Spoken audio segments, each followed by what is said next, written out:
What's up, guys? For our second C++ video, our third video of the channel, guys, about hackerRank. So today we're gonna do. Last time we did hello world.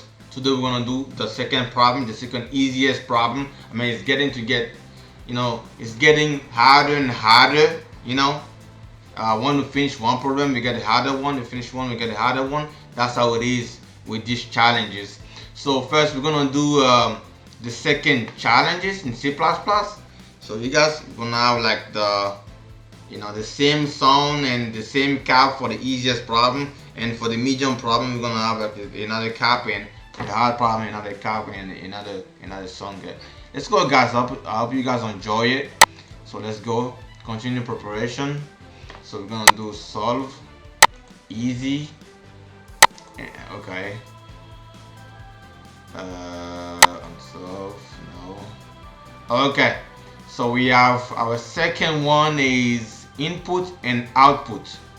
Okay, so let's go to it. Okay, this one, okay, we're gonna do it together, guys, because my solution is gone. So let's see now the prompt says, what the prompt says. So, objective. In this challenge, we practice reading input from stdin and printing output from stdout. In C++, you can read a single white space separated token of input using cn and print output using stdout cout. So, this phrase is just saying that you can just read an input with cn and output, you can output something to the screen with cout. That's what it said. So you see string s int n. So, and we want to use cn to read the input high 5 from stdn. We can do this with the following code. Cn, you use this symbol. This symbol is very important. It's saying that you bringing in something to cn. So you see what I mean? You're bringing in s to cn. So cn is getting s.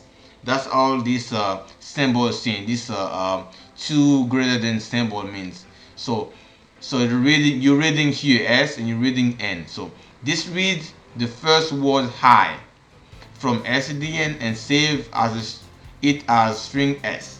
I'm gonna explain it after it. Then read the second word 5 from stdn and save it as an integer n. If we want to print these values to stdout separated by space, we write the following codes. So here it says that we want to read high 5. So high is a string. So we declare a string s and we declare a number integer n. So we want to read, right, high 5.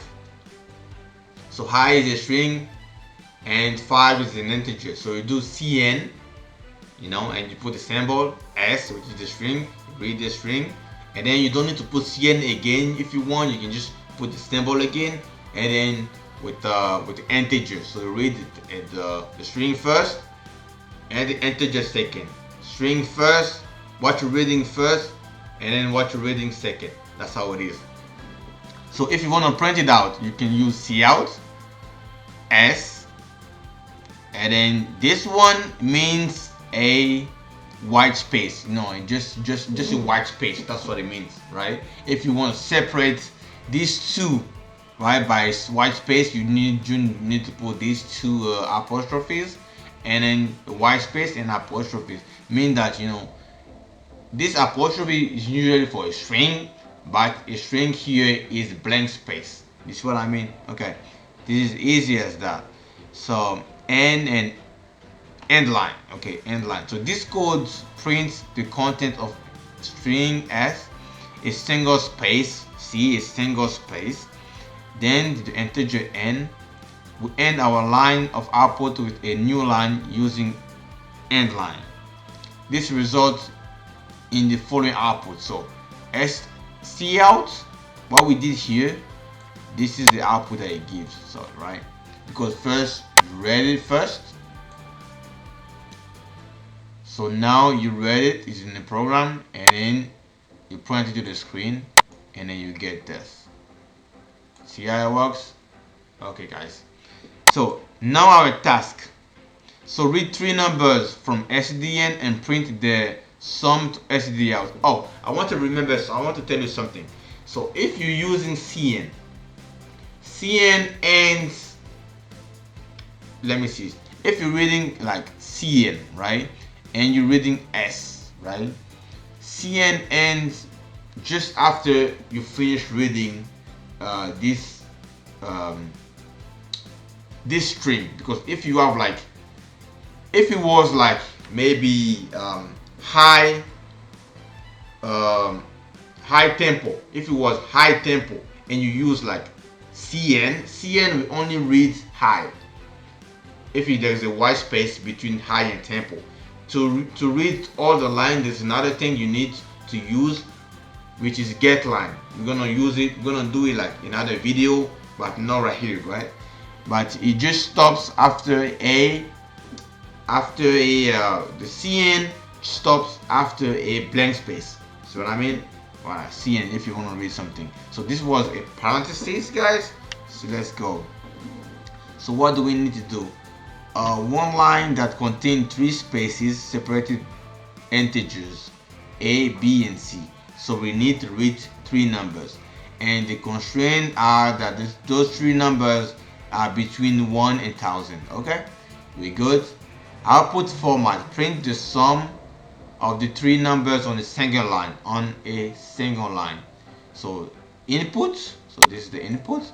We have three numbers, 1, 2, and 7, which is 1 plus 2, 3, plus 7, 10. So we get 10, right? The sum of the three numbers is 1 plus 2 plus 7 equal 10, right? So simple as that. So we're gonna do a simple program. So we need the CMAF. Okay, this is like we saw in the other video. If you did that, if you guys did not, if you guys did not, watch the last video, go and watch it. It's called Hello World. We define the preprocessor directive. This includes signs. And okay, so let's see. So first, what do we need to do? We need to read three numbers, right? So first, we need to declare these three numbers, right? How do we declare three numbers in C++? Think. So integers, right? So it is int A, we declare B, C, and don't forget the semicolon, guys. Don't forget the semicolon after an expression in C++. After we declare it, what do we need to do? We need to read them. Cn, right? A, same expression. B, again, and C. Right, guys? Semicolon. So these two expressions, easy, right? So we declare those numbers and we just, read them because they're gonna give us an input. So this input are three numbers. We have those three numbers declared and we have those three numbers inputted. So what do we need to do now? We need to add those three numbers. So there is a couple of ways to do that. So first, the like complex way to do that will be, right, cout, just right, no, sorry about that, cout. So use this sign. Remember, right, for cn and cout, different sign, right? Cout is a less percent sign, right? Cin is a greater percent sign. Remember that it's not like the same sign every time. Okay, so cout. Now you can do A plus B plus C, and then you do semicolon, right? So you don't like this. This is the complex way of doing this. It works. I can tell you that it works, right? So what do we need to do? Declare those numbers, read them. After we read them, we add them, and we put it to the screen, right guys? So let us run our code. See, congratulations guys, congratulations. So we did it. Simple as that guys, simple as that. Just if you don't understand that, just follow the steps that I did carefully, and I'm gonna just explain it also, some like part in the videos too, that you guys can see.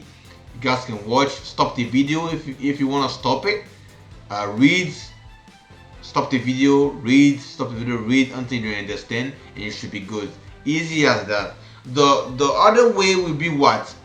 The other way, right guys, will be, I mean, it would be like too much code, but you know, for a debutant, like an amateur of programming, you can do that too, right?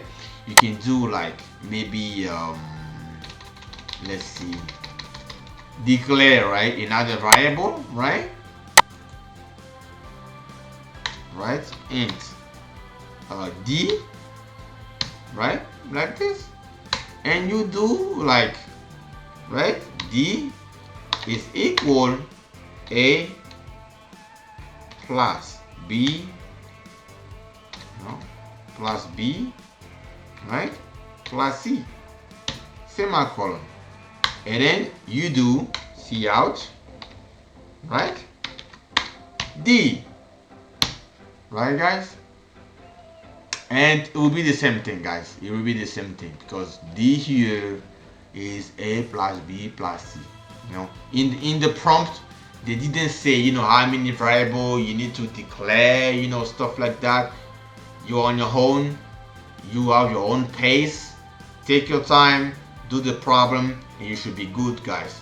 Take your time, do, you know, how you understand first, and then you can watch some videos, watch some programmers, and then see how they program, and then now you can incorporate that to yourself, and you know, say, okay, this is the way of programming. I watch like how to program, and then now I'm gonna do it by myself. Try and 1 2 3 program. So if you run this code, congratulations guys, it's the same thing, right? It is the same thing.